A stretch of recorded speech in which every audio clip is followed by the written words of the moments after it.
The bank approved you for $900,000. Congratulations. Now, here's everything else you owe every month.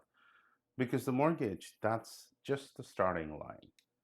So, in last episode, we talked about how a bank approval number and what you can afford are two completely different things. Go back, it'll save you from a really expensive reality lesson. So, today we're going one level deeper because even if you're sorted out your real estate budget ceiling, there are costs most first time buyers completely forget to model when they're running their numbers. And in Surrey, where a townhouse in Cloverdale, Clayton sits at 950 to a million right now, forgetting even one of those costs can wreck your month. So here's what I see happen constantly. Someone comes in, they've been pre-approved and they're excited. They've done their math on their mortgage payment, maybe even factored in their strata fee, and they think, okay, I got this. Then month two hit of ownership hits, and they're staring at four bills they did not budget for. The true cost of owning together.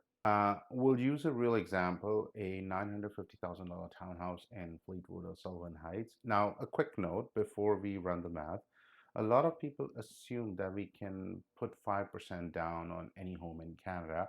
That has changed, and for one price, and for any home priced over half a million, the minimum down payment is actually 5% of the first half a million and 10% on everything above that. So for a $950,000 house, your minimum isn't 47,500, it's actually 70,000. But for this example, let's use a clean 10% down, which is 95,000. That leaves you with a mortgage of 855. Because you're putting less than 20% down, CMHC mortgage insurance applies, and at a 10% down, your loan to value is exactly 90%, which puts you in a 3.1% premium bracket. That's about 26,500 added to your mortgage. So your actual mortgage balance roughly is 881,500. At a 5-year fixed rate of 4.5% and over 25-year amortization, your mortgage payment lands approximately about 4,800 to $4,900. That's your starting line. Here's the rest of the math. So let's talk about strata fees. A typical townhouse in strata in Surrey, Newton, or any other areas runs from 350 to 600 per month.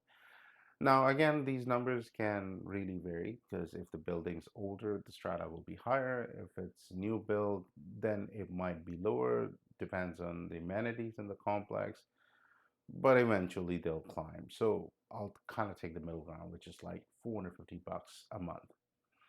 Then is the property tax. Now, property taxes in Surrey are roughly $3.50 per $1,000 of assessed value, which is one of the lowest in Metro Vancouver, and which is generally one of the few good reasons of the city. On a $950,000 home, that's about $3,325 per year or $277 a month. Then home insurance for a townhouse in Surrey, you're looking at $100 to $180 per month for a good policy. So let's call it 140. Then there's utilities. Even in strata where the heat is shared, you're still paying for electricity, internet.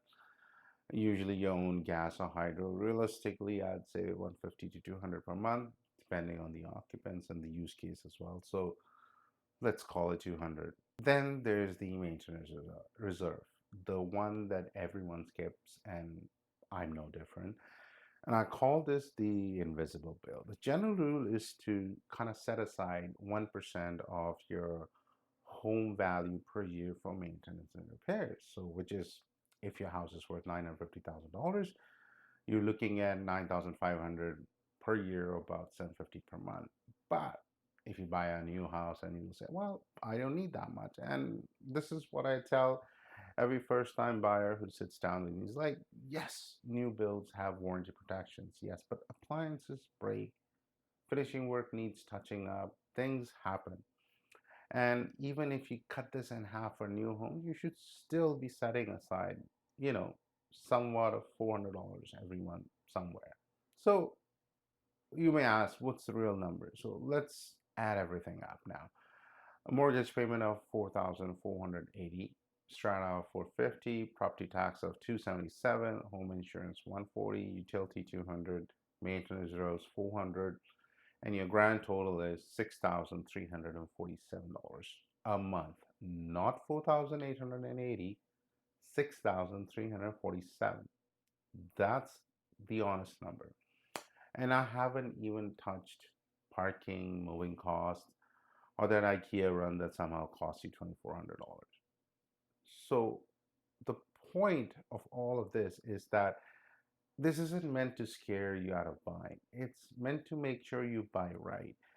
A client I worked with last spring in Panorama had budgeted beautifully for the mortgage, had her FHSA maxed out, her down payment ready, and what she didn't model was the strata fee jumping $80 in 2 years, the insurance renewal, and $120, $1,200 plumbing fix in month five. It's not a catastrophe, but it is stressful. And if she'd seen this breakdown in advance, I would say it would be a little less stress. That's what this series is for. So now, speaking of down payment, in next episode, I'm going to tackle one of the most counterintuitive mistakes I see in this market. That's draining every dollar of your saving just to put more. It feels responsible. It feels like you're doing the right thing. And sometimes it's actually a trap. That's episode 3, so don't skip it.